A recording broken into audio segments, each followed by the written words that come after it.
Chapter 3. Welcome, Campers. "This wouldn't have happened if you had just stuck to pen and paper," muttered Conrad. I bit my cheek in an effort not to say anything rude. Once we get this glitch worked out, the program will save us time in the long run. Grabbing a pen and one of the complimentary maps we had printed, I began writing down names of people who had reserved the overbooked Site 27, spreading them around the campground depending on what sort of camper they had, trying to reorganize them in the best spots. "What is your pet policy again?" wondered a man as he came in. "Hush!" his wife admonished as she followed him.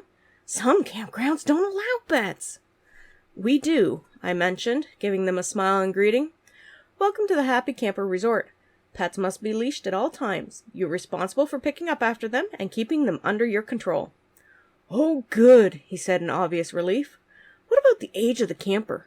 I hear some campgrounds have restrictions on allowing campers to over a certain year."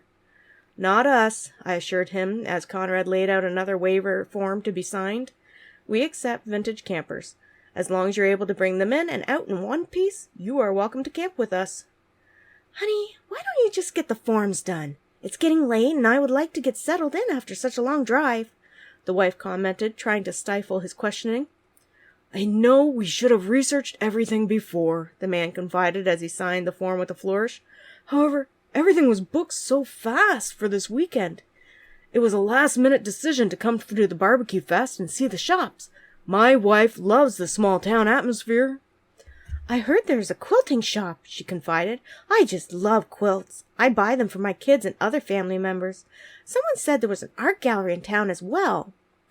"You should check out the Crafty Corner," I recommended my friend Ava's shop. Recently, she and Jackson Grubbs, owner of the Grubbs Fresh Farm Food, had started dating. Their relationship had come about after I had helped clear Jackson of charges of poisoning Barb Baker. The owner has all sorts of arts and craft items. Some of them are one of a kind. "How lovely," she smiled in appreciation. "We're going to have a great weekend with the good food and shopping." "Do you think there will be a lot of people?" he wondered. "I hope there aren't too many lineups." "It's a busy time in Oaks Crossing," I noted. "However, I'm sure the organizers of the event have figured out the best way to handle any crowds. What site are you supposed to be on?" 27, he told me. "Can I ask you something?" His wife groaned. "Sure," I nodded, waiting to see what he wanted to know. "Is it possible to get a site without electrical?" he questioned. "We have solar power. All we really need is the ability to fill our water tanks on occasion. Could we get a cheaper site since we really don't need the electricity?" I blinked in surprise.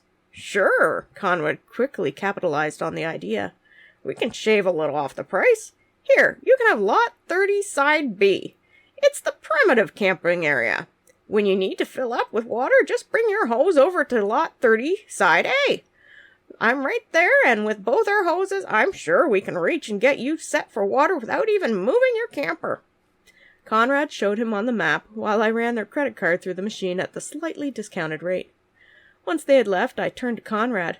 "There is no Lot 30 Side B. Is the grass even mowed beside you?" "There's enough area for a lot, just no hydro to the spot. It will suit them fine," an unconcerned Conrad said. "There's lots of sun for their solar, and the grass was mowed this morning.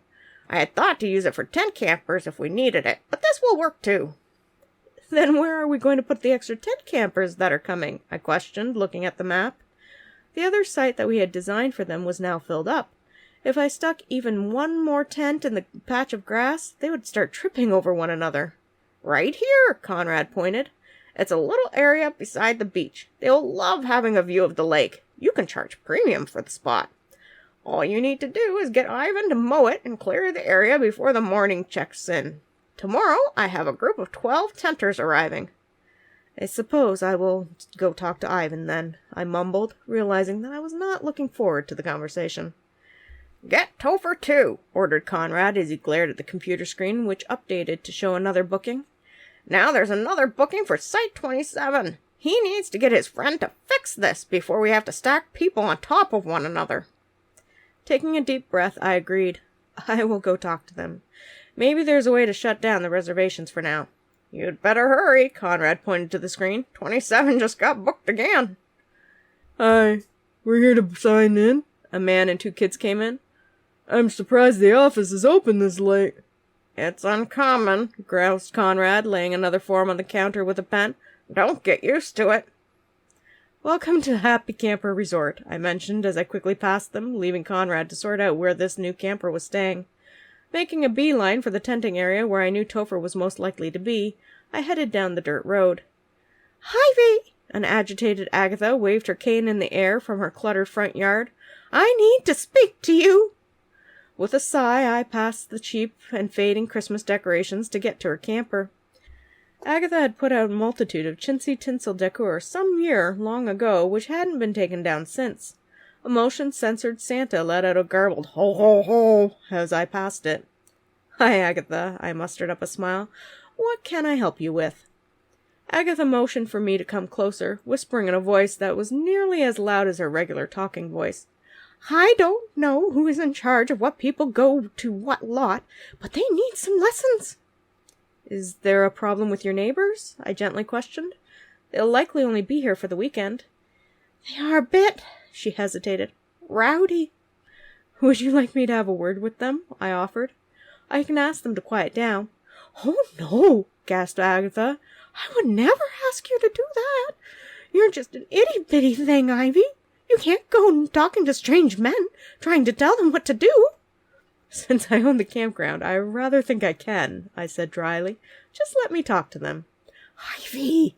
An aghast Agatha got up out of her chair, her cane thumping along as she followed me to the camper next door. Marching up to the door of the camper as best as I could in an air cast with a cane, I knocked briskly on the door.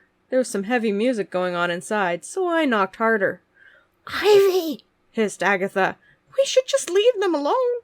I don't want any trouble." "It's no trouble," I blithely assured her as the outside light of the camper came on, illuminating 4 motorcycles. The door swung open. A muscle-tattooed man wearing leather and with a beer in his hand ducked his head through the opening. "What?" I gulped and privately decided Agatha might be right not to want to take on this group. "Hi, I'm Ivy. I own the campground, and I was wondering if you could keep down the noise a little." He motioned for those inside to turn down the music. Coming out of the camper, he towered over me. I couldn't quite hear you. What did you say? His buddies piled out of the camper, all of them looking more tough than the one in front of me. I could feel Agatha lay a hand on my arm. Straightening up, I drew in a breath to fight the nervousness I felt. "I'm Ivy, the owner of the Happy Camper Resort. It's getting close to 10 o'clock, and I was wondering if you could lower your music a little. We have a lot of senior citizens here, and they appreciate the quiet after a certain hour." He frowned as he looked at Agatha.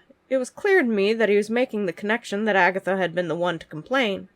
I was about to explain that was not the case, hoping to take the heat off her, even though I was the worst liar I knew, when his face broke out in a huge grin. "Mrs. Agatha Symes, it's been a coon's age." Agatha looked at him, clearly confused. "Tim Waller, you would know me as Little Timmy," he explained. "Boys, take off your hats. This here is my Sunday school teacher, Mrs. Symes." The men quickly took off their caps and bandanas in respect. They chorsed a respectful "Mrs. Symes." "Oh, dear, Timmy Waller," chuckled Agatha. "My, how you have grown. Then again, the Wallers always were a tall bunch." "Don't be fooled, men. This little lady was a tyrant," laughed Tim. "She didn't let us get away with anything." "You were a troublesome boy," admitted Agatha. "Now tell me all of what happened to you since those days." "Would you believe I married Betty?" he asked her. "The brown-haired girl with the glasses and the braids with the bow ties." "Really?" she questioned with obvious delight. Now that Agatha was obviously at ease with her new neighbors, I decided I should return to my original mission. Wishing them all a good night, as they carefully seated the elderly Agatha at their picnic table to chat, I continued on to the tent area. Finding Topher's tent, I stood impatiently outside. "Hey, Topher, are you there? We need to talk." "I think he went down to the beach party," another tenter said, poking her head out of nearby tent. "Beach party?" I wondered. "What beach party?" "Yeah, at the beach," she unhelpfully supplied. "Thanks," I muttered. This was the first I had heard of a beach party. I wondered who had decided to have the party. On my way to the little beach that was part of the campground, I heard a whiny golf cart approaching.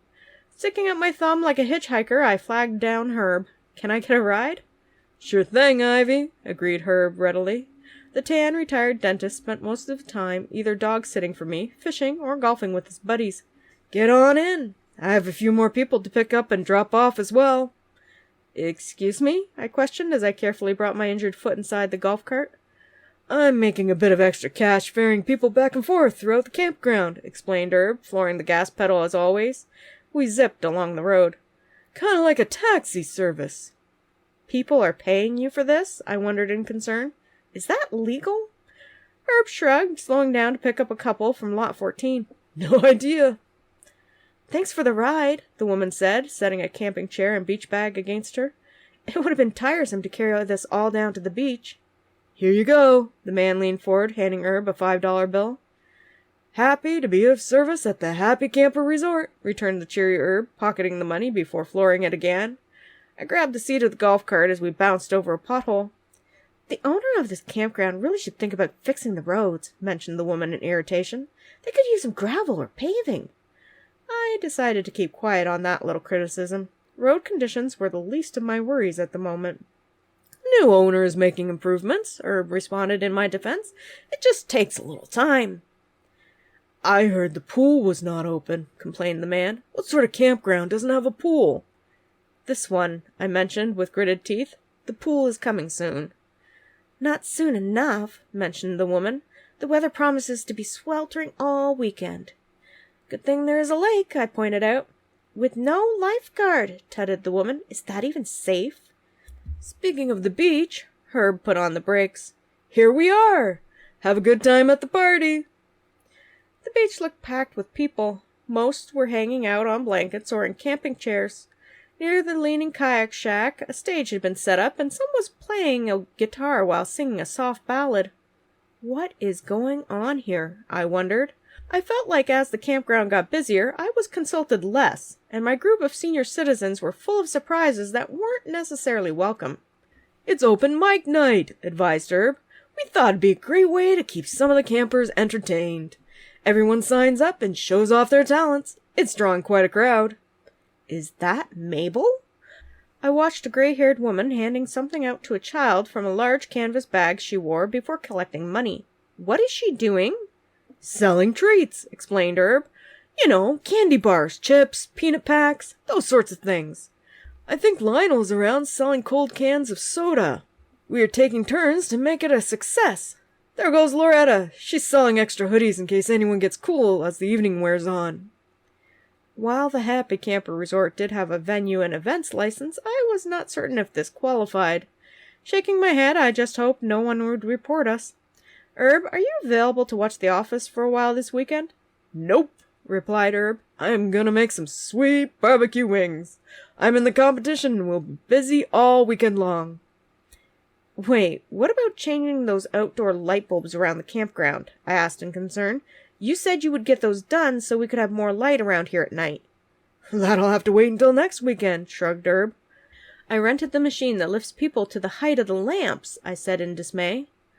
Someone else will have to help you, responded Herb. I'm sorry, Ivy, but I've got a real shot at winning in my category this year. I sighed. Fine, I will figure it out. Spying Topher as he went up on stage with a guitar, I left Herb and weaved my way through the crowd. This is for a special lady who has stolen my heart, Topher said into the microphone before he began strumming on the guitar. He really was not that good of a player, alternating between two chords. His pale, thin form seemed a little overexposed under the spotlight that someone had set up. Topher warbled on about some girl who was petite and sweet, yet a boss who could do it all. I hoped the object of his affections appreciated his effort. There was a polite clapping after he was done. As he came off the stage, his face lit up. Ivy, you heard the song. Yeah, it was nice, I complimented him. Are you free a moment? The computer program you set me up with seems to be having a problem. Sure, I can have a look, he replied. I don't know much about computers, but if there's an issue, I can call my friend. I'm sure he will help us out. Great, I said in relief. For some reason, it keeps booking Site 27 over and over again. Sounds like a glitch, observed Topher. A bad one, I agreed, a little distracted as someone tried to rap out a poem. We made our way back from the beach toward the main dirt road. As we walked, Topher asked, So, what did you think about the song? I hedged. I'm sure any girl would be happy to have a song written about her. Whoever she is, she must be quite happy. It's romantic. Topher's shoulders drooped. Whoever she is? You mean you don't know who the song was about? Was I supposed to? I questioned, racking my brain for any idea of who Topher might know around the area. It was fairly new, and I was not certain how many people he had met. I hoped the song was not about Molly, otherwise poor Topher was about to have his heart broken. Kind of, he muttered beside me. I was saved from answering by Thelma rushing down the trail to meet us. Yoo-hoo! Ivy! Hi, Thelma, I replied in surprise. Thelma's thin form was wrapped in a silk robe. She had fluffy bunny slippers on her feet, and her hair in curlers. A green face mask graced her aging features, clashing with her brightly dyed red hair. Is everything okay? Something needs to be done, gasped Thelma, a hand to her chest. Her other hand fluttered in the air, showing her distress. Why don't you tell me what happened? I said soothingly. It's that washing machine, she cried. Oh, pooh, I can't even describe it. You'll just have to see it for yourself. Okay, I can do that, I agreed. Topher, would you mind going to the office and helping Conrad with the bookings on the computer? I need to take care of this. Oh, sure, a subdued Topher replied. Thelma was waiting until Topher was out of earshot before asking me, What is wrong with that boy? He looks like he lost his best friend. I have no idea, I shrugged.